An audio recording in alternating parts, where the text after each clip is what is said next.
Programang ito ay rated SPG, striktong patnubay at gabay ng magulang ang kailangan. Ang inaakala ni Santino ay babarilin niya ng harapan si Tanggol kaya malakas ang kanyang loob. Pero bomba ang ibinigay na armas sa kanya ni Lucio.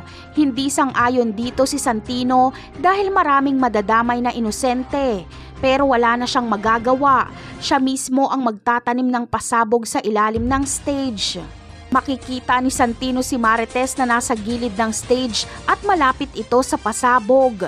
Kaya labis na mag-aalala si Santino. Pero wala na siyang magagawa. Kontrolado na ni Lucio kung kailan papasabugin ang bomba. Siya kasi ang may hawak ng remote nito.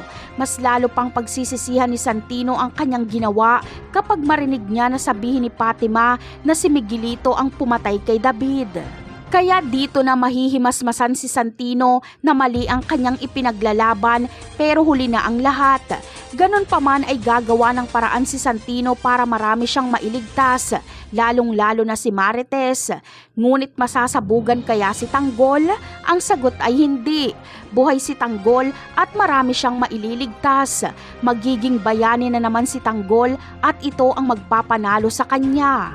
Sa pagsabog na ito ay ang mga gerero ang sisisihin ng mga tao dahil sila lang ang pwedeng gumawa nito at paniniwalaan pa ng mga tao ang sinabi ni Fatima. Ngunit ano kaya ang gagawin ni Rigor kapag malaman niyang si Miguelito ang pumatay kay David? Aarestuhin niya kaya ito? Ang sagot ay oo. At sa loob ng kulungan niya ito pahihirapan. Walang magagawa si Colonel Romero dahil talo na ang kanyang amo na mga gerero. Napakarami pa nating dapat abangan sa mga susunod na episode. Paalam!